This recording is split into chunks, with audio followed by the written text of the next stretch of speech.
Bismillahirrahmanirrahim. Assalamualaikum warahmatullahi wabarakatuh.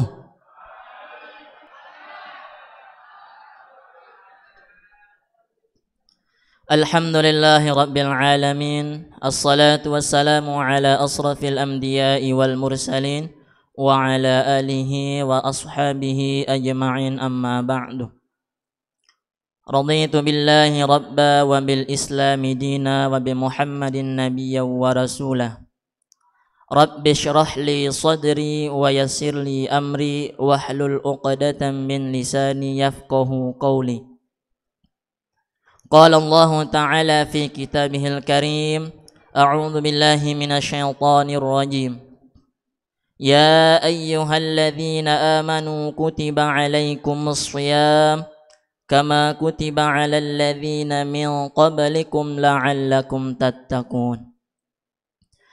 Ma'asyiral muslimin, jamaah salat Isya, para ustadz, para santri yang kami muliakan.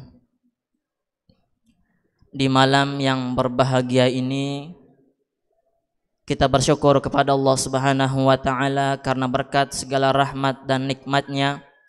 Alhamdulillah kita masih bisa melaksanakan sholat Isya secara berjamaah. Semoga rangkaian ibadah yang telah kita kerjakan tadi mendapatkan pahala yang terbaik di sisi Allah Subhanahu wa taala. Rasulullah sallallahu alaihi wasallam mengingatkan kita dalam sebuah hadisnya, "Man shallal isya'i fi jama'ati faka'annama qama nisful laili." Barang siapa yang melaksanakan sholat Isya secara berjamaah, maka pahalanya itu seolah-olah ia mengerjakan sholat setengah malam. Baik para hadirin, para ustadz, para santri yang kami muliakan, sholawat beserta salam tak lupa kita hadiahkan kepada putranya Abdullah, buah hatinya Siti Aminah, yakni Nabi Muhammad sallallahu alaihi wasallam.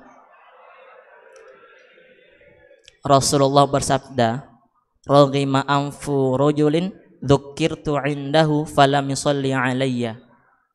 Celaka seseorang, rugi seseorang bila namaku disebut di sisinya namun ia tidak berselawat kepadaku.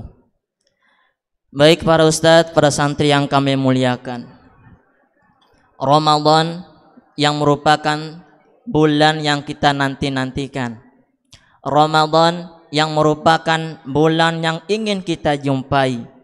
Jutaan umat seluruh dunia, umat Islam seluruh dunia menantikan kehadirannya, merindukan ingin berjumpa dengannya.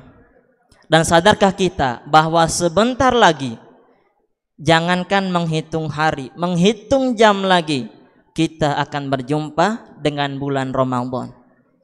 Pertanyaannya sekarang adalah bagaimana persiapan kita untuk menjamu, untuk menjumpai bulan Ramadan? Pertanyaan ini tidak perlu kita jawab, tapi cukup sebagai bahan introspeksi diri kita. Sejauh mana kesiapan dari persiapan kita?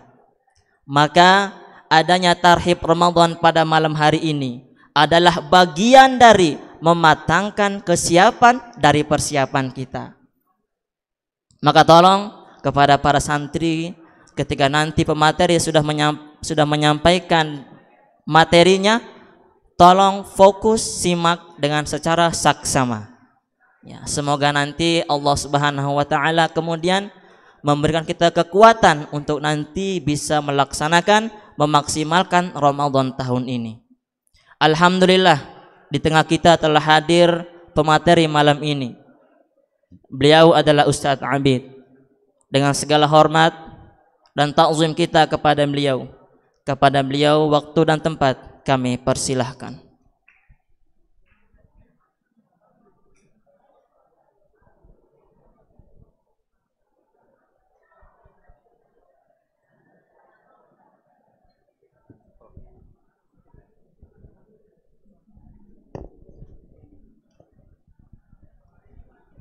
Bismillah. Assalamualaikum warahmatullahi wabarakatuh. Kaifa halukum ayyuhal ikhwah? Alhamdulillah semuanya dalam keadaan baik, dalam keadaan sehat. Suatu nikmat yang wajib kita syukuri. Ya. Alhamdulillah pada malam hari ini kita diberikan kesempatan oleh Allah Subhanahu wa Ta'ala untuk kembali duduk di majelis yang mulia, yaitu majelis ilmu, majelis yang sangat dicintai oleh Allah, majelis yang dihadiri oleh malaikat, yang mana orang-orang yang duduk di dalam majelis lalu mendengarkan dengan seksama, maka dia akan mendapatkan banyak sekali keutamaan. Di antaranya adalah Allah akan memberikan ampunan bagi orang-orang yang duduk di dalam majelis ilmu. Taib, untuk malam hari ini merupakan bab tentang al-ilmu qoblal qawli wal amal. Pentingnya ilmu sebelum berbicara dan beramal. Kita sebentar lagi akan melakukan satu amal, yang mana amal ini merupakan salah satu dari pilar Islam yang utama, yaitu puasa Ramadan. Agar puasa Ramadan kita tidak sia-sia, maka kita harus tahu ilmunya. Karena orang yang beramal tanpa ilmu, amalnya akan sia-sia. Orang beramal tanpa ilmu, amalnya jelek. Banyak kesalahan yang dilakukan di dalam amalnya. Orang sholat tanpa ilmu, sholatnya sia-sia karena tidak dikerjakan dengan benar. Begitu pula dengan puasa. Puasa ini harus kita pahami ilmunya agar puasa kita menjadi baik. Ketika puasa kita baik, puasa itu akan diterima oleh Allah. Ketika puasa itu diterima oleh Allah, maka Allah akan membalasnya dengan surga. Nah, baik. Bisa tenang? Hatinya bisa fokus? Pikirannya bisa fokus? Anggota tubuhnya bisa fokus? Baik. Kalau begitu jangan ada yang berbicara sendiri. Yang bicara saya saja, bukan kalian. Kalau saya bicara, kalian bicara, nanti tabrakan suaranya. Akhirnya tidak bisa dipahami apa yang saya sampaikan. Saya saja yang bicara, bukan kalian. Nanti ada waktunya sendiri kalian bicara. Setelah acara ini selesai, silakan bicara sepuasnya. Tapi selama acara ini berlangsung, yang bicara saya. Baik. As-saum. As-saum itu apa?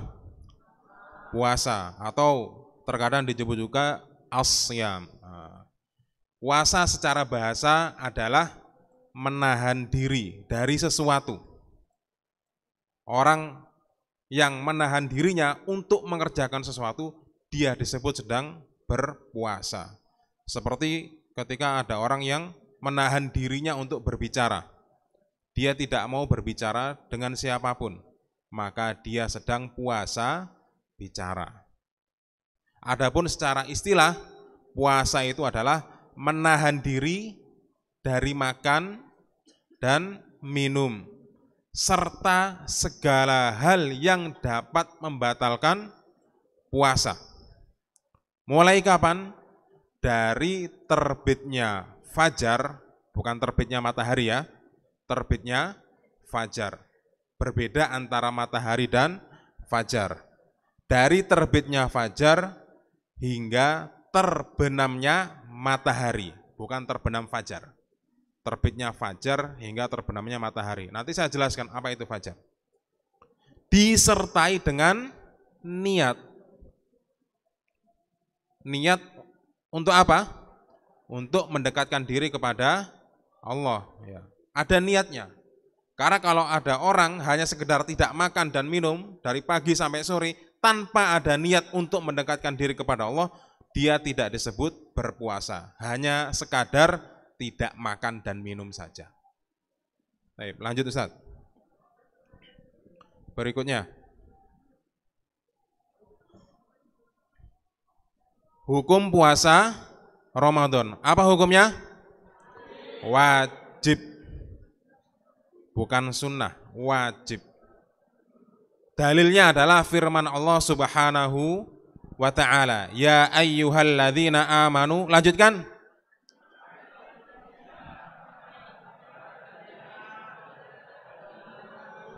Baik. Sudah tahu artinya? Belum.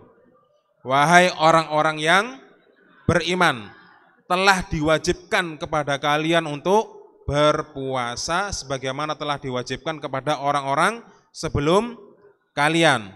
Siapa orang-orang sebelum kalian? Kalau di dalam Al-Quran disebutkan alladzina min qablikum, orang-orang sebelum kalian, maka maksudnya siapa itu? Orang-orang Yahudi dan Nasrani. Ya. Kalau kamu membaca Al-Quran ada kata-kata min qablikum, alladzina min qablikum, orang-orang sebelum kalian, maka maksudnya adalah orang-orang Yahudi dan Nasrani. Jadi kita umat Islam ini diwajibkan oleh Allah untuk berpuasa sebagaimana orang-orang Yahudi dan Nasrani juga diwajibkan untuk berpuasa. Apa tujuannya? La'allakum tattaqun, supaya bertakwa. Jadi tujuan kita puasa itu supaya bertakwa. Kalau ada orang sudah berpuasa tapi masih saja tidak bertakwa, berarti ada yang salah dengan puasanya. Lanjut. Ya, ditulis seperlunya saja, tidak perlu ditulis semuanya. Yang penting materinya bisa kalian pahami. Hukum meninggalkan puasa Ramadan. Nah, orang yang meninggalkan puasa Ramadan itu ada dua jenis. Pertama, dia meninggalkan puasa Ramadan karena mengingkari kewajiban puasa.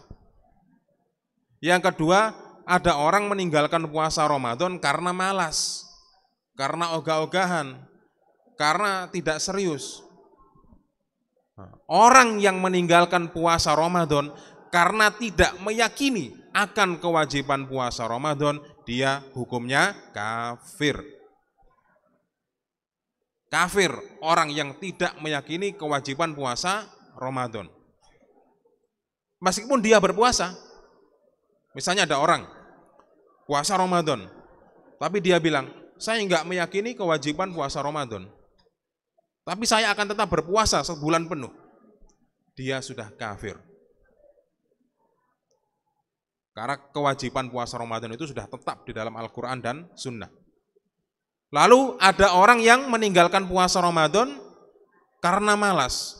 Dia tetap meyakini bahwa puasa Ramadan itu wajib, hanya saja malas. Misalnya, masuk waktu 5 hari bulan Ramadan, dia sudah puasa. Kemudian hari ke-6 merasa tidak ingin puasa, malas, merasa capek puasa. Akhirnya di hari ke-6 itu meninggalkan puasanya. Hari ke-6 bangun, dia dengan niat tidak puasa. Atau mungkin sudah puasa di pagi harinya, lantas siang harinya dengan sengaja membatalkan puasanya, makan. Sengaja makan. Hari ini aku mau batal puasa, aku tidak mau puasa lagi. Cukup sampai jam 12 siang saja. Ini tidak sampai pada derajat kafir. Hanya saja dia melakukan dosa besar. Dosa besar itu balasannya apa? Neraka. Ya. Jadi meninggalkan puasa Ramadan itu balasannya neraka. Baik karena mengingkari ataupun karena malas.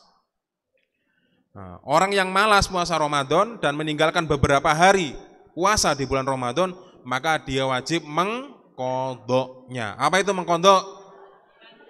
Ya, menggantinya di luar bulan Ramadan. Karena malas. Dalam bulan Ramadan 10 hari ditinggalkan.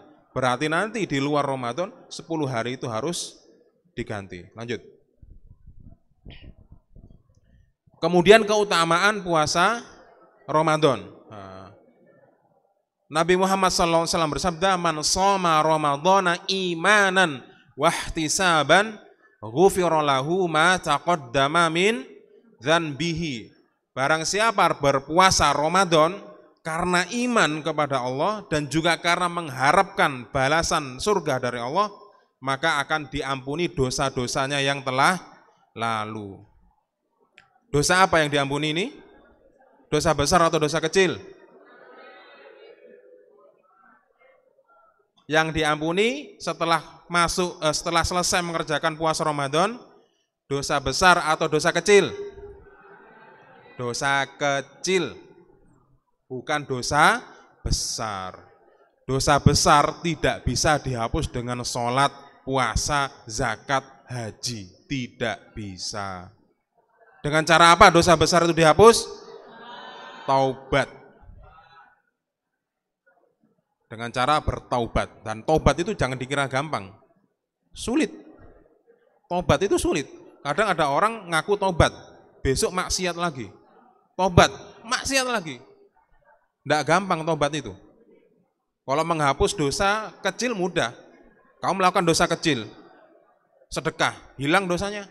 Kamu melakukan dosa kecil, sholat tahajud, sholat duha, baca Quran, hilang dosanya.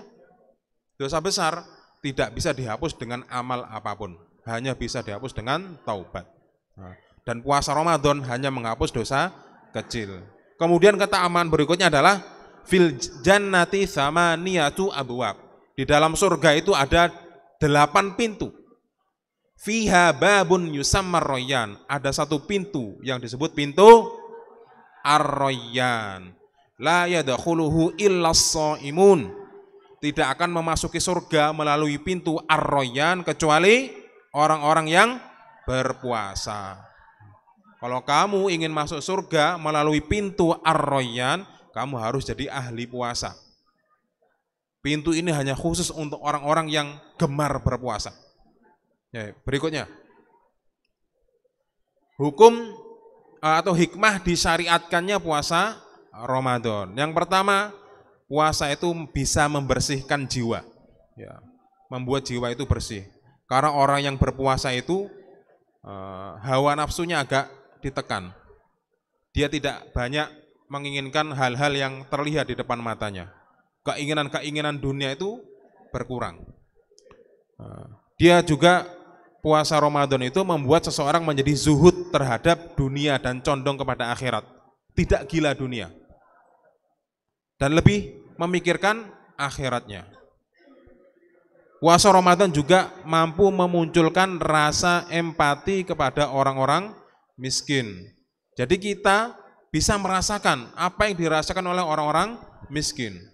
Orang-orang miskin itu jarang makan, karena memang tidak punya sesuatu yang bisa dimakan. Kadang makan sehari cuma sekali, kadang tidak makan sama sekali. Nah, kita pada saat puasa Ramadan, kita diajak untuk merasakan apa yang dirasakan oleh orang-orang miskin. Bagaimana rasanya tidak makan itu?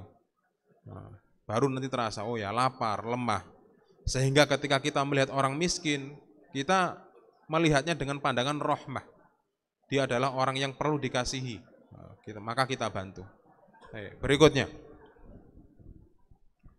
aqsamus shiyam, macam-macam puasa.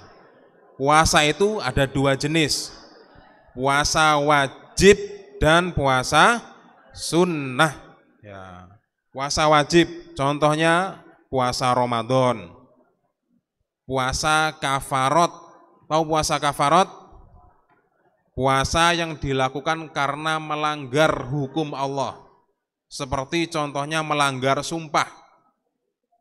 Orang yang bersumpah dengan nama Allah, kemudian dia melanggar sumpahnya, maka dia terkena kafarot. Misalnya, saya bersumpah demi Allah, saya tidak akan makan ayam. Besok beli ayam. Atau di dapur lauknya ayam. Enggak mungkin saya makan cuma nasi aja. Tapi saya terlanjur bersumpah, bagaimana ini? Ya sudahlah, saya makan saja ayamnya. Karena kalau makan nasi saja hambar. Nah, dia kena kafarot. Kafarotnya memberi makan 10 orang miskin. Atau memberi pakaian mereka. Atau membebaskan budak. Kamu bersumpah demi Allah untuk tidak mengerjakan sesuatu, atau untuk mengerjakan sesuatu, lalu sesuatu itu tidak kamu kerjakan, maka kamu harus memberi makan 10 orang miskin. Nah, kalau nggak mau ngasih makan, belikan baju 10. Kalau nggak mau belikan baju, bebaskan budak. Nah, Kalau nggak bisa tiga-tiganya, karena kamu sendiri ternyata orang miskin. Kamu nggak bisa ngasih makan orang miskin, karena kamu sendiri miskin. Kamu nggak bisa belikan baju, karena kamu sendiri nggak punya baju. Bajumu cuma satu. Bebaskan budak. Saya sendiri budak misalnya. Ini budak. Tapi saya melanggar sumpah. Maka kafaratnya puasa 3 hari. Itu namanya puasa kafarat. Ada kemudian puasa nazar. Nazar itu janji kepada Allah untuk melakukan ibadah. Misalnya, saya bernazar kepada Allah, kalau lulus saya puasa 3 hari. Saya bernazar kepada Allah, kalau saya lulus atau kalau saya diterima di universitas ini, saya puasa Daud setahun penuh. Puasa Daud itu sunnah. Tapi ketika dinazarkan, hukumnya menjadi wajib, tidak boleh ditinggalkan. Kalau saya diterima di perusahaan ini, saya puasa Senin Kamis selama 3 bulan. Puasa Senin Kamis sunnah. Tapi ketika dinazarkan, hukumnya menjadi wajib. Kalau tertinggal, wajib diqodho. Misalnya karena sakit, nggak sempat puasa hari Seninnya, itu harus diqodho. Nah, itu puasa wajib. Kemudian ada puasa sunnah, ya seperti puasa Senin Kamis, puasa Ayyamul Bid, puasa Asyura dan sebagainya. Berikutnya, syarat wajib seseorang untuk berpuasa Ramadan. Ada 6. Yang pertama, al-Islam. Dia harus orang Islam. Orang kafir wajib enggak puasa? Enggak wajib. Tapi banyak sekarang orang-orang kafir yang dengan alasan toleransi ikut puasa. Percuma, buat apa? Dengan alasan toleransi ikut puasa. Nanti ikut buka bersama juga. Itu saya pernah nemu orang-orang seperti itu. Nah, anak-anak mahasiswa, anak-anak kuliahan, bukber, buka bareng. Nah, di rumah makan mana gitu, ada temannya agama lain satu. Ikut. Ngapain? Puasa aja enggak kok ikut buka. Ya enggak ada masalah sebetulnya. Ya. Kemudian yang kedua, al-buluh, sudah balik. Apa itu balik? Sudah berumur berapa balik? Pertama, sudah mimpi basah. Kalau belum mimpi basah, dia sudah berumur 15 tahun. Itu laki-laki ya. Kalau perempuan, dia sudah haid. Sudah mengeluarkan darah haid, meskipun umurnya masih 9 tahun. Kalau sudah mengeluarkan darah haid, dia balik. Nah. Kemudian yang ketiga, al-aqlu, berakal. Syaratnya harus berakal, alias tidak gila. Orang gila tidak wajib puasa. Orang pikun tidak wajib puasa. Tidak wajib. Kemudian apalagi orang yang tidak punya akal itu? Orang gila, orang pikun, orang pingsan ya. Orang pingsan, akalnya nggak ada, nggak wajib puasa. Orang koma, karena kecelakaan, kepalanya terbentur, koma selama berbulan-bulan, nggak bangun, ya nggak wajib puasa. Nggak boleh karena koma, infusnya dicabut, mati nanti. Subuh dicabut infusnya, pasang lagi maghrib, mati, kasihan. Orang koma nggak wajib puasa. Kemudian yang keempat, as-sihhatu, sehat. Muslim, balik, berakal, sehat, tidak sakit berat. Kalau sakitnya masih sakit ringan, masih pusing-pusing, ya itu masih wajib puasa. Kalau demam-demam ringan ya tetap wajib puasa. Sakitnya sakit berat, betul-betul lemah badannya, demam tinggi, tidak perlu puasa. Jangan sampai ada santri bilang, saya nggak puasa Ustaz, sakit. Sakit apa? Panu Ustaz. Bukan sakit itu. Dan jangan mudah menggampangkan perkara ini ya. Sakit sedikit langsung beralasan sakit kemudian tidak puasa. Tidak boleh itu. Yang boleh untuk meninggalkan puasa adalah sakit berat. Kemudian al-iqamah, tidak sedang bepergian. Kalian sedang bepergian atau tidak? Tidak, menetap di sini. Maka wajib berpuasa. Meskipun aslinya dulu bepergian. Ada yang dari ini, Madura ya, Raffi Bagastian. Ada yang dari luar pulau, dari Kalimantan, ada yang dari Sulawesi dan sebagainya. Awalnya dulu bepergian, tapi kemudian menjadi penduduk tetap. Sudah menetap di sini. Lalu yang terakhir adalah al-khuluwu minal haidhi wan nifas. Ini khusus perempuan. Tidak berlaku untuk laki-laki, yaitu tidak sedang mengeluarkan darah haid dan nifas. Jadi wanita itu setiap bulannya dia mengeluarkan darah haid. Nah, keluarnya darah haid ini membuatnya tidak wajib sholat dan tidak wajib puasa.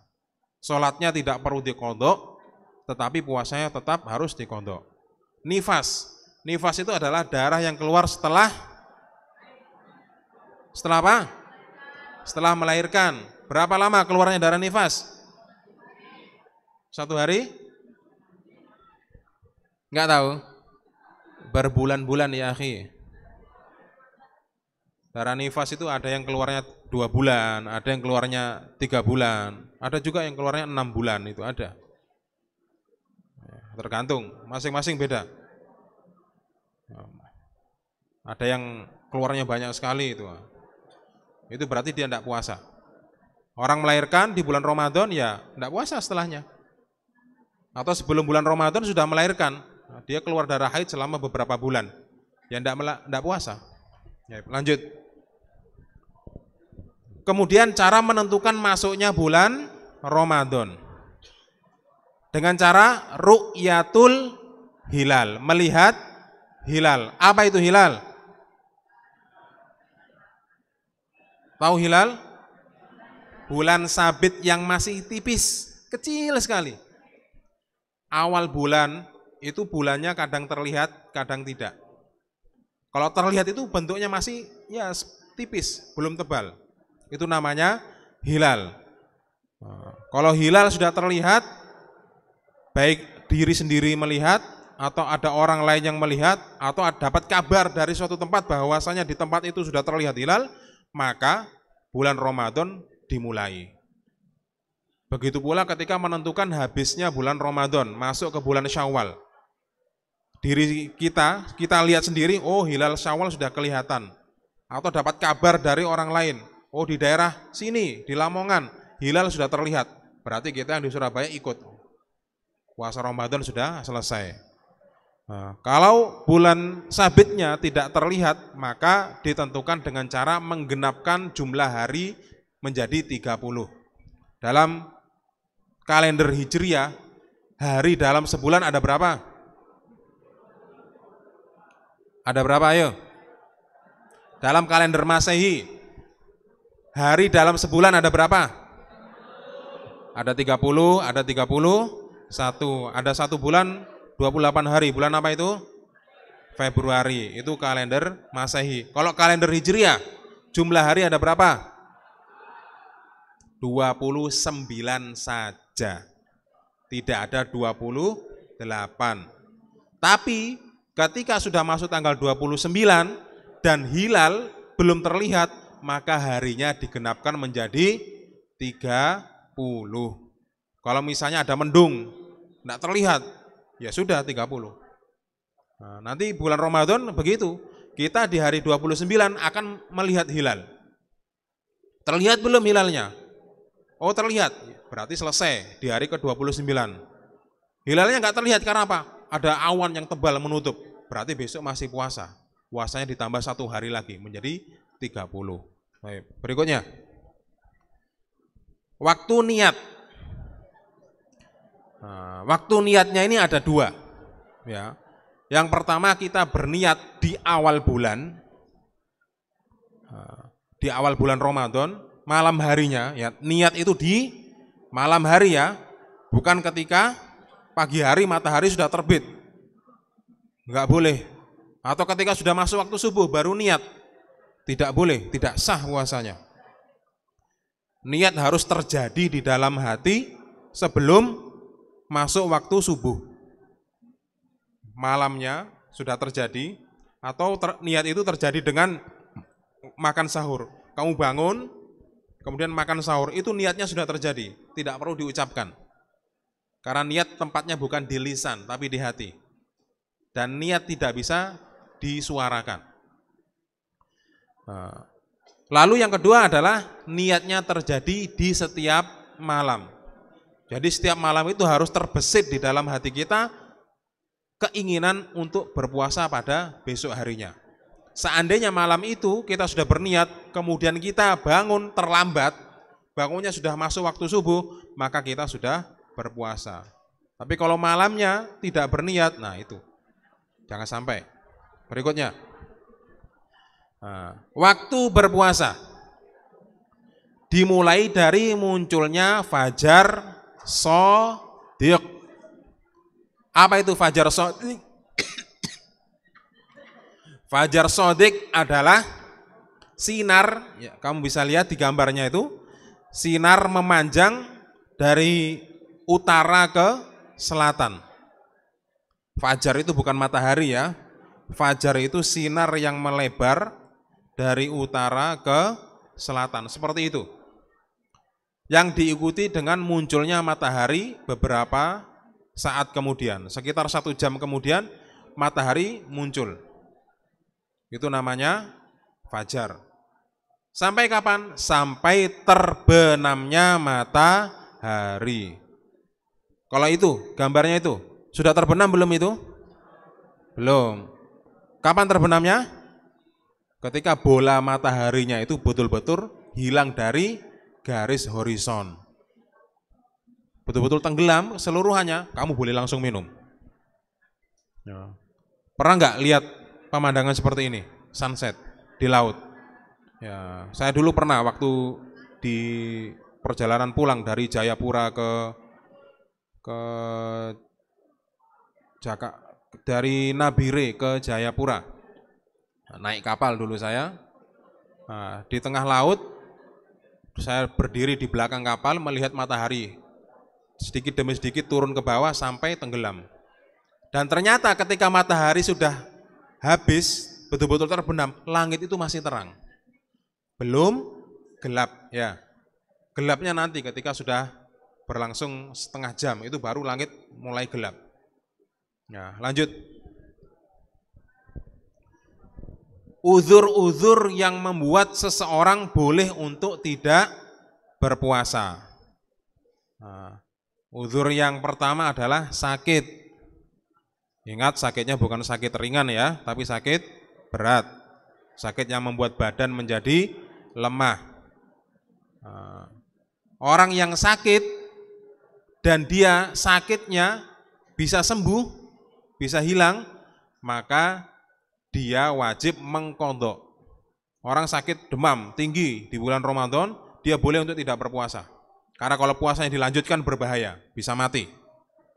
Atau sakitnya semakin parah. Tapi nanti setelah bulan Ramadan harus mengqadha, mengganti. Nah, kemudian ada orang sakit itu yang nggak akan pernah bisa sembuh seumur hidupnya, bahkan sampai mati dia akan tetap sakit itu. Ada nggak? Ada. Contohnya orang sakit kanker berat. Itu ada yang tidak bisa sembuh itu. Seumur hidup nggak akan sembuh. Ada sakit-sakit seperti itu. Nah, itu orangnya boleh tidak berpuasa. Dan tidak wajib untuk menggantinya. Sama seperti orang yang al-kibar, tua renta sekali, umurnya sudah 90 tahun, sudah lemah badannya, tidak mampu untuk berpuasa, maka dia juga tidak wajib berpuasa. Kalau orang-orang seperti ini tidak bisa berpuasa, yang dilakukan apa? Nah, apa? Ya, memberi makan, bukan orang berbuka. Membayar fidyah. Apa fidyah? Memberi makan orang miskin. Kadarnya berapa? Jumlahnya berapa? Setengah so'. Setengah so' itu kira-kira 1,5 kilogram beras. 1,5 kilogram makanan pokok ya. Kalau makanan pokoknya jagung, ya kamu kasih setengah kilo jagung. Kalau makanan pokoknya di tempat lain, gandum, ya kamu bayarnya pakai setengah kilo gandum. Di Indonesia, makanan pokoknya apa? Beras. Kamu bayarnya pakai beras. Jangan pakai jagung atau gandum. Meskipun boleh di tempat lain. Ada juga orang yang karena ingin mengikuti sunnah Nabi, karena di zaman Nabi fidyah itu menggunakan kurma, akhirnya apa? Di Indonesia dia bayar fidyah pakai kurma. Pertanyaannya, siapa mau makan 1,5 kilo kurma? Tidak ada yang mau makan. Ini fidyah dari saya Pak, kebetulan keluarga saya ada yang sakit selama 30 hari dan tidak bisa dikodok. Jadi 1,5 kilo kurma dikali 30 hari dikasihkan ke dia. Kurmanya setumpuk, diapakan kurma segini? Bingung dia. Orang Indonesia nggak makan kurma. Kurma itu makanan selingan saja. Dan makannya pun kadang setahun sekali, bulan Ramadan. Setelah itu nggak makan lagi. Ini nggak boleh. Bayarnya tetap harus menggunakan beras. Berikutnya.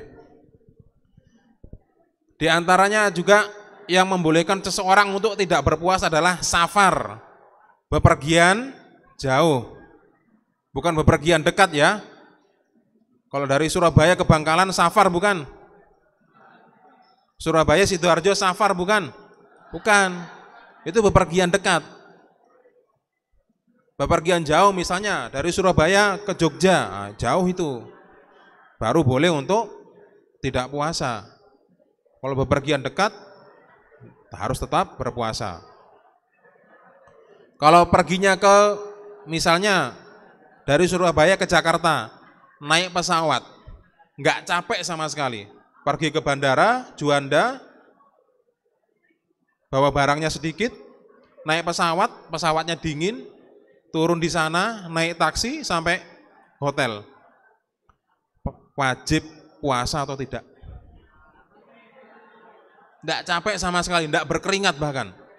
Dari rumah Surabaya naik taksi, taksinya ber-AC, sampai bandara, masuk ruang bandara, ruangannya ber-AC, naik pesawat, pesawatnya ber-AC, turun dari bandara naik taksi ke rumahnya di Jakarta, nggak capek sama sekali.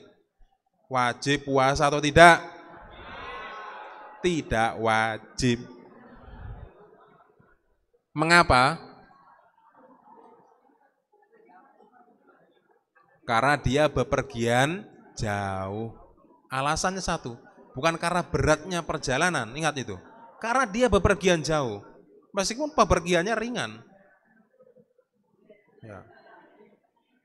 Kalau orang jalan kaki dari Surabaya ke Sidoarjo, capek enggak? Wajib puasa enggak? Wajib, karena bukan bepergian jauh. Kecuali ketika jalan mau pingsan, boleh berbuka. Kemudian yang membolehkan seseorang untuk tidak berpuasa ini khusus perempuan, tidak berlaku untuk Revi Bagastian. Hamil dan menyusui. Wanita hamil dan wanita menyusui dia diperbolehkan untuk meninggalkan puasa Ramadan. Setelah bulan Ramadan selesai dan dia sudah selesai menyusuinya, apa yang harus dilakukan?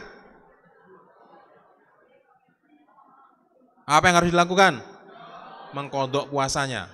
Karena statusnya sama seperti orang sakit. Ada juga pendapat ulama, dia harus membayar fidyah, tapi ini pendapat lemah, jangan dipakai. Nanti keenakan, hamil-hamil terus setiap tahun. Akhirnya tidak pernah puasa bertahun-tahun. Habis hamil, menyusui 2 tahun, 3 tahun tidak puasa. Habis 3 tahun punya anak lagi lah. Akhirnya sampai umur 40 tahun tidak pernah puasa. Karena bayar fidyah aja. Oh enak itu. Dan ada itu ada. Orang anaknya 9. Ada kan? Orang anaknya 11. Itu saya pernah tahu itu. Terus punya anak begitu, tidak pernah puasa. Dia pilih bayar fidyah karena kalau puasa berat. Nah, salah ini. Nah, kalau mau bayar fidyah menambahkan juga boleh. Berikutnya. Nah, kemudian orang yang boleh tidak puasa juga orang dengan pekerjaan yang berat sekali. kuli bangunan misalnya, angkat-angkat batu, ya pekerjaan berat, dia boleh untuk tidak berpuasa. Karena kalau dia berpuasa nanti lemah. Tapi di awal bekerja dia wajib berpuasa. Seandainya di tengah-tengah bekerja kemudian badannya menjadi lemah, pingsan, nah, dia harus berbuka. Atau orang yang sangat kelaparan dan kehausan, kelaparan sekali, 3 hari tidak makan, tapi maksakan diri untuk berpuasa, akhirnya kelaparan. Atau orang yang kehausan, misalnya jalan kaki dari Surabaya ke Sidoarjo, bulan Ramadan, kehausan luar biasa, udah matanya berkunang-kunang, pandangannya berkunang-kunang, mau pingsan, ya dia harus minum supaya tidak mati. Orang yang boleh berbuka juga orang yang dipaksa berbuka. Seperti apa itu orang dipaksa berbuka? Ditodong pistol, makan. Nggak makan saya tembak. Akhirnya makan dia. Batal nggak puasanya? Batal, tapi nggak berdosa. Di luar bulan Ramadan harus dikontok. Ini terjadi nggak? Terjadi nggak seperti ini? Di mana? Di mana? Ayo, ada yang tahu nggak? Kejadian seperti ini ada di mana? Di Cina, Xinjiang. Orang-orang Xinjiang, orang-orang suku Uighur Muslim, mereka ditindas oleh pemerintah Cina, provinsi Xinjiang. Saya punya teman orang Xinjiang asli, waktu masih kuliah dulu. Orang-orang Xinjiang ini, Muslim Xinjiang ini dilarang berpuasa, nggak boleh pakai jilbab. Kalau ceramah diawasi, ngomong apa? Kadang masjid pun diratakan dengan tanah. Bulan Ramadan, ketahuan puasa, dihukum. Kalau ketahuan puasa suruh makan. Orang-orang seperti ini boleh untuk makan. Karena kalau dia ternyata melanjutkan puasanya akan membahayakan dirinya. Ya. Berikutnya adalah orang yang sedang berjihad. Apa itu jihad? Sedang berperang. Ya. Berperangnya membela Islam ya, bukan membela yang lain. Nah, orang yang sedang berperang diperbolehkan untuk berbuka. Berikutnya, hal-hal yang membatalkan puasa: makan dan minum dengan sengaja. Sengaja makan, sengaja minum di siang hari. Berikutnya, keluar mani dengan sengaja. Punya istri, karena istrinya cantik, tidak tahan lihat istrinya. Biasanya pengantin baru sebulan menikah, sudah masuk bulan Ramadan. Siang-siang bulan Ramadan kok istrinya terlihat cantik. Dipanggil akhirnya istrinya. Akhirnya batal puasanya. Ini nggak boleh. Kemudian muntah dengan sengaja. Tangannya dimasukkan ke mulut. Kerongkongannya diaduk-aduk dengan jari. Akhirnya keluar isi perutnya, sengaja. Batal puasanya. Kecuali kalau tidak sengaja, karena sakit misalnya, masuk angin.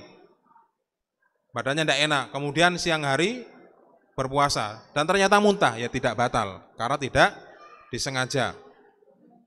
Nah, termasuk makan dan minum itu adalah kamu menelan dahakmu. Tahu dahak? Riak atau ingus. Kamu tarik ingusmu ke dalam sini, kamu telan, batal puasanya. Kalau kamu ada ingusnya atau dahaknya, tidak boleh ditelan. Itu membatalkan puasa. Kalau ludah, boleh menelan ludah. Karena ludah ini sulit untuk dihindari. Karena selalu keluar kelenjar ludah ini. Mengeluarkan ludah. Sulit dihindari. Kamu menelan ludah boleh. Tapi ingus, ketika ada, harus kamu buang. Dahak ketika ada, harus kamu buang. Nggak boleh kamu telan. Berikutnya yang membatalkan puasa adalah keluarnya darah haid dan nifas. Seorang wanita sudah sahur pagi harinya puasa. 5 menit sebelum azan atau 1 menit sebelum azan keluar darah haid. Ntar lagi azan, kurang 1 menit azan. Azan maghrib, darah haidnya keluar. Batal puasanya. Alhamdulillah. Puasanya, berbukanya disegerakan oleh Allah 1 menit. harus mengkodok. Berikutnya, merokok.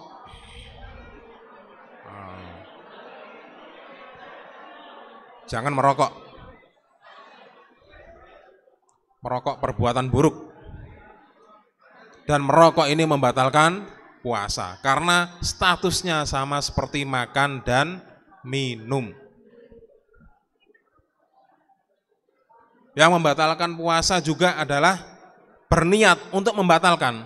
Sudah puasa, siang hari, tidak makan, tidak minum, tapi niat, aku mau batal. Batal puasanya.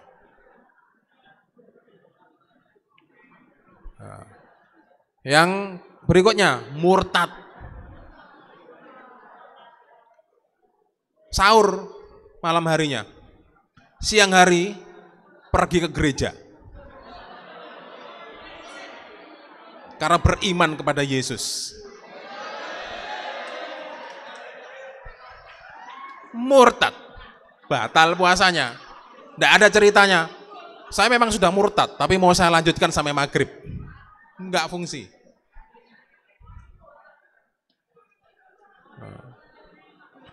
Yang berikutnya, gila. Malamnya sahur, pagi harinya ada kejadian yang sangat berat bagi dirinya, stres, oh gila dia, batal puasanya. Atau pingsan, kemudian berikutnya pingsan. Nah, ingat ini penting, pingsan dari subuh hingga maghrib. Sebelum subuh pingsan dia, terus sampai maghrib. Maghrib siuman, dianggap tidak puasa. Dianggap tidak berpuasa. Kalau dianggap puasa enak, tahu-tahu sudah selesai satu hari, enak. Kecuali misalnya pingsannya sebagian, malamnya sudah sahur, kemudian siangnya karena terpeleset pingsan dia. Pingsannya 1 jam aja, bangun, masih berpuasa. Masih berpuasa. Selama dia masih bangun di sebagian siang. Berikutnya, melakukan hubungan suami istri di siang hari. Enggak boleh ya, Revi Bagastian ya. Nanti kalau sudah menikah, kalau menikah saran saya, jangan menikah sebelum bulan Ramadan. Berat. Menikahlah setelah bulan Ramadan. Jangan menikah pula di tengah-tengah bulan Ramadan, berat. Ya. Mengkhawatirkan. Ya. Pengantin baru biasanya belum bisa mengontrol dirinya.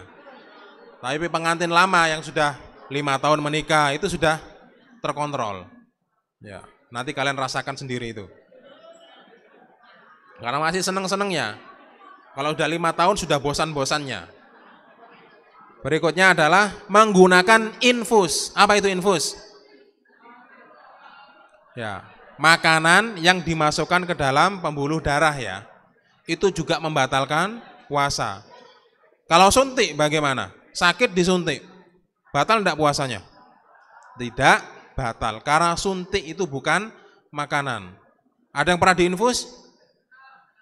Kalau ada yang pernah, itu pasti tahu. Orang yang diinfus itu tidak lapar, tidak haus. Dulu saya pernah, zaman kuliah dulu sakit di rumah sakit. Diinfus. Enggak makan saya. Minum enggak merasa haus, enggak merasa lapar. Dan tidak merasa lemah. Karena di dalam cairan infus itu sudah ada nutrisinya, ada makanan. Dimasukkan ke dalam darah. Ketika nutrisi tubuh terpenuhi, kamu tidak butuh makan. Nah, baru ketika saya sudah agak sembuh, dicabut infusnya itu, dalam hitungan menit, setengah jam, lapar luar biasa saya. Langsung lapar. Betul itu. Dicabut setengah jam itu, pengen cari makan saya, pengen makan. Karena sudah sehat badan saya ketika itu. Baik, berikutnya. Hal-hal yang bukan merupakan pembatal puasa. mengakhirkan mandi bagi orang yang junub atau nifas atau haid hingga terbit fajar. Misalnya Revi Bagastian, pengantin baru, malam harinya habis bersenang-senang dengan istrinya, masih junub dia, belum mandi, tapi sahur hingga masuk waktu subuh dan belum mandi juga, ini puasanya sah. Kecuali junubnya terjadi setelah masuk waktu puasa, puasanya batal. Ya. Nah, jadi junub ketika sahur sampai masuk waktu subuh belum mandi juga, itu tidak membatalkan puasa. Menggunakan suntik obat ya, bukan suntik makanan, itu tidak membatalkan puasa. Berkumur-kumur dan istinsyak. Tahu istinsyak? Kamu kalau wudhu ngapain? Setelah kumur? Istinsyak. Apa itu istinsyak? Menghirup sedikit air ke dalam hidung. Sedikit saja, jangan banyak-banyak, sakit. Itu tidak membatalkan puasa. Baik. Berikutnya, mandi di tengah hari atau mendinginkan diri dengan air. Misalnya siang hari panas sekali, kamu ingin mandi, ya boleh itu mandi. Atau kamu menyiram kepalamu saja dengan air karena saking panasnya udaranya. Itu tidak membatalkan puasa. Mencicipi makanan karena kebutuhan. Apa maksudnya kebutuhan? Masak. Ya. Misalnya ibu, orang tuamu masak di dapur, tapi sedang berpuasa. Nah itu butuh mencicipi makanan supaya tahu rasanya sudah pas atau belum. Jangan-jangan nanti hambar atau terlalu asin. Itu boleh dicicipi, tapi tidak boleh ditelan. Dicicipi saja di lidah, kemudian dikeluarkan dan berkumur supaya sisa-sisa makanan yang ada di mulut itu hilang. Itu boleh. Mencium istri bagi yang mampu mengendalikan syahwatnya. Ini khusus pengantin lama, sudah di atas 5 tahun, bulan Ramadan boleh cium istrinya. Di bawah itu tidak boleh. Kenapa tidak boleh? Nanti dikhawatirkan keterusan. Nanti gelap mata. Keterusan, nggak boleh. Nggak boleh pegang-pegang istri. Nanti dulu. Jangan deket-deket istri dulu. Nanti dirinya tidak mampu menahan syahwatnya. Berikutnya, menggunakan sikat gigi. Membersihkan gigi dengan sikat atau siwak, kayu siwak. Boleh. Untuk lebih berhati-hatinya jangan menggunakan pasta giginya. Karena menggunakan pasta gigi rawan masuk ke tenggorokan. Apalagi sekarang pasta gigi itu rasanya enak, manis. Kalau bisa ingin menyikat gigi tanpa pasta gigi. Kalau menggunakan pasta gigi ketika setelah makan sahur sebelum subuh. Ini saran dari saya, kalian kalau habis makan sahur biasakan gosok gigi. Supaya nanti ketika sudah masuk waktu puasa, kalian tidak perlu gosok gigi lagi. Seandainya perlu gosok gigi, jangan pakai odol. Jangan pakai pasta gigi dulu. Khawatirnya ada yang tertelan. Karena itu kan memasukkan sikat gigi ke mulut itu rawan, dekat sekali dengan tenggorokan. Takutnya masuk. Dan sering biasanya memang orang menyikat giginya itu pasti ada lah, sedikit odol yang tertelan itu ada. Kalau kalian rasakan biasanya ada itu. Yang tidak membatalkan puasa juga menggunakan tetes mata. Menggunakan tetes telinga, obat, matanya perih karena terkena debu, pakai tetes mata. Atau telinganya sakit, menggunakan tetes telinga. Lanjut. Makruhatus shaum, hal-hal yang dimakruhkan, yang dibenci, yang tidak disukai ketika sedang berpuasa. Pertama, berlebih-lebihan ketika berkumur dan istinsyak. Ketika wudhu, kumurnya dibanyakkan. Ambil air banyak, berkumur-kumurnya lama, 1 menit kumur. Atau istinsyak, disedot yang banyak airnya. Tidak boleh. Karena dikhawatirkan bisa masuk ke dalam tenggorokan. Kalau sampai masuk, batal puasanya. Yang makruh juga puasa wisol. Apa itu puasa wisol? menyambung puasa hari ini dengan berikutnya tanpa jeda, alias tidak makan, tidak minum. Ya, misalnya hari besok, hari Senin puasa, karena kuat, tidak buka dia, tidak makan, tidak minum, tidur. Paginya bangun, tidak sahur juga, langsung lanjut puasa. Sah puasanya, tetapi itu sesuatu yang tidak disukai. Berikutnya, mencicipi makanan tanpa ada kebutuhan. Ibu di rumah lagi masak, sudah selesai masakannya, kamu penasaran, rasanya apa sih? Kamu colek, oh enak rasanya. Tidak ada kebutuhan, cuma ingin sekedar mencicipi saja, makruh. Meskipun tidak batal, kamu hanya cicipi di lidah lalu kamu ludahkan. Puasanya tidak batal, cuma tidak disukai perbuatan seperti itu. Berikutnya, mencium istri bagi orang yang tidak mampu mengendalikan syahwatnya. Ya, pengantin baru menikah masuk bulan Ramadan, istrinya dicium siang hari, makruh hukumnya. Tidak membatalkan memang, tapi makruh, perbuatan yang tidak disukai, karena dikhawatirkan nanti keterusan sampai ke perbuatan selanjutnya. Berikutnya, bermalas-malasan dan terlalu banyak tidur. Puasa, malas-malasan, malas baca Quran, malas sholat sunnah, malas zikir, tidur aja seharian, supaya nggak terasa puasanya. Habis sahur tidur, sampai siang, bangun sholat, habis duhur, tidur lagi, sampai jam 3, sholat asar, tidur lagi sampai maghrib.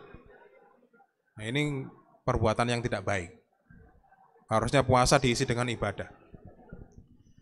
Menghabiskan waktu untuk perkara yang tidak bermanfaat, supaya lupa puasanya main game. Ambil HP-nya dimiringkan, buka gamenya, ini nggak bermanfaat. Atau jalan-jalan, ini tidak bermanfaat.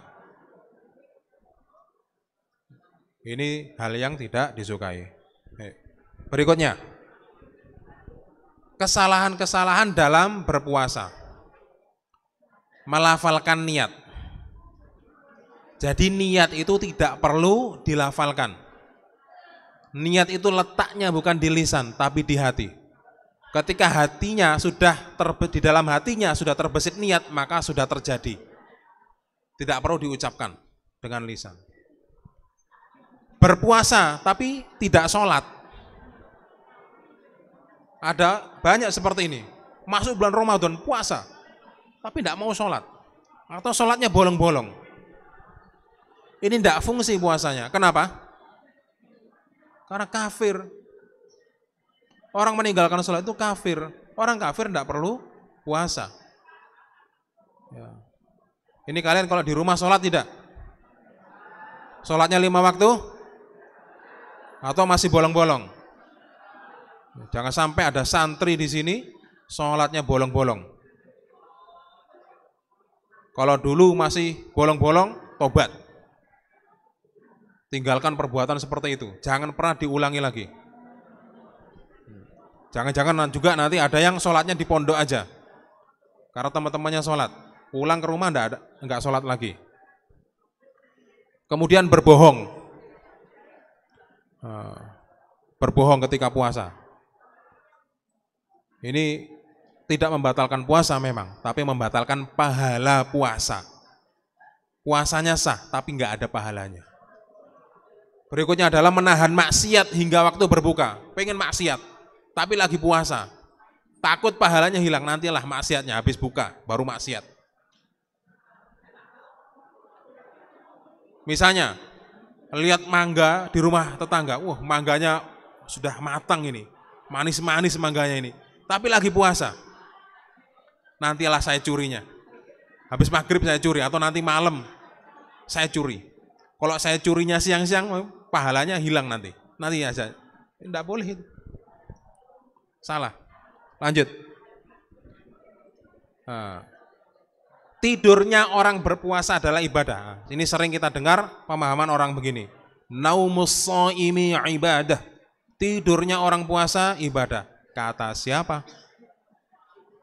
Tidak ada namanya tidurnya orang puasa itu ibadah. Itu hadis dhaif, hadis lemah, jangan dipakai. Tidak ada namanya orang puasa tidur kemudian tidurnya menjadi pahala, enggak ada. Tidur ya tidur saja. Kemudian ada juga dengan pemahaman bahwa berbuka harus dengan yang manis.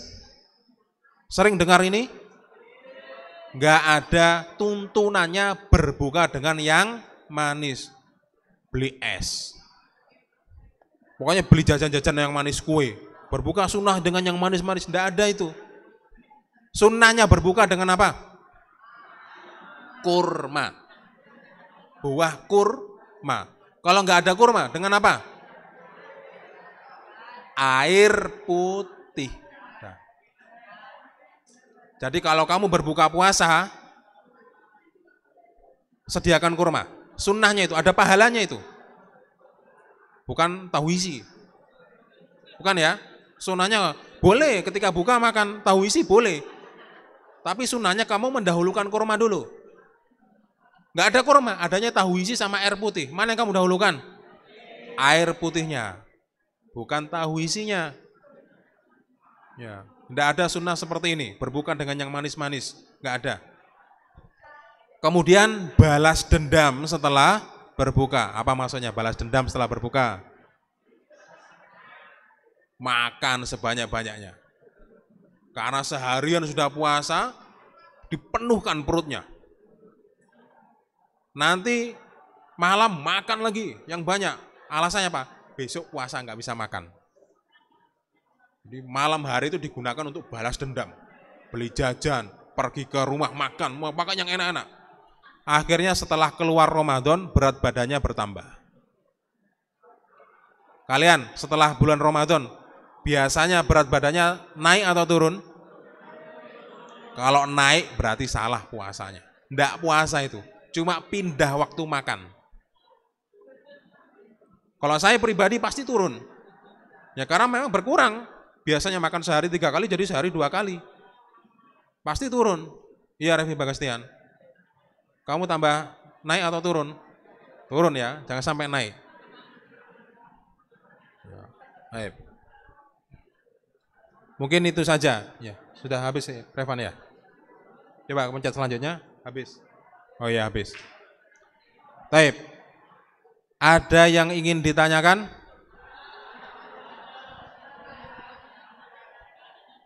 Baik. Kalau nggak ada yang ditanyakan, saya yang tanya. Tapi nggak ada hadiahnya kalau bisa jawab. Hadiahnya ilmu itu aja. Baik. Orang yang sakit dan sakitnya tidak bisa sembuh, apa yang dia lakukan? Kamu coba ya. Kenapa? Ya, baik, bagus. Dia tidak perlu mengqadha puasanya tetapi membayar fidyah sebanyak berapa? 1,5 kilo dari makanan pokok ya. Bukan 1,5 kilo jeruk, bukan ya. Bukan 1,5 kilo sayur, sawi, enggak. Beras, makanan pokok. Saya tanya lagi.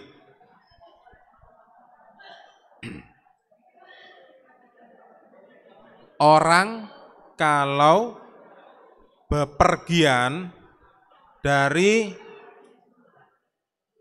Indonesia ke Malaysia menggunakan pesawat, apakah dia wajib berpuasa? Mengapa tidak? Alasannya apa? Perjalanan jauh ya. Ingat, bukan karena beratnya ya, tapi karena perjalanan jauh. Soal terakhir. Bolehkah seseorang mencium istrinya di bulan Ramadan siang hari?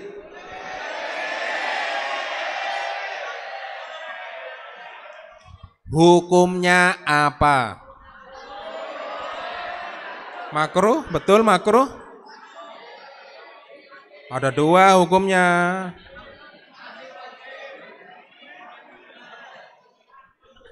Mubah dan makruh. Mubah bagi siapa? Orang yang bisa mengendalikan syahwatnya. Makruh bagi orang yang tidak bisa mengendalikan syahwatnya. Kalau kamu bisa nggak, Revi Bagastian? Bisa ya? Biarpun nikah di tengah bulan Ramadan, tanggal 1 bulan Ramadan nikah, bisa? Kalau kamu nikah, cium istrimu nggak nanti? Enggak? Oh, bagus. Ya, mungkin itu saja yang bisa saya sampaikan di malam hari ini. Ya, saya harap apa yang sudah disampaikan tadi dipahami dengan baik untuk menjadi bekal, supaya puasa kalian besok itu baik. Supaya ketika puasa kalian baik, Allah menerima puasa kalian. Ketika Allah menerima puasa kalian, Allah membayarnya dengan surga. Ya. Baik. Subhanakallahumma wa bihamdika asyhadu an la ilaha illa anta astaghfiruka wa atubu ilaik. Assalamualaikum warahmatullahi wabarakatuh.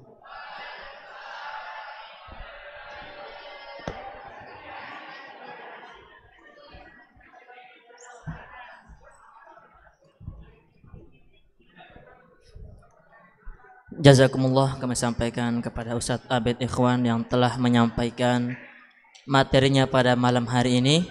Baik para santri yang kami bahagiakan, alhamdulillah tadi kita telah mendengarkan pemateri dari beliau, dan semoga ini menjadi bekal untuk kita semuanya sehingga nanti ketika Ramadan bisa kita maksimalkan Ramadan kita. Sehingga apa? Kita masuk Ramadan dan keluar dari Ramadan, dosa kita terampuni Allah Subhanahu wa taala. Baik, untuk malam hari ini cukup sekian dulu. Terima kasih sudah mau bersabar di tempat ini. Semoga semuanya mendapatkan keberkahannya. Akhirul kalam, assalamualaikum warahmatullahi wabarakatuh.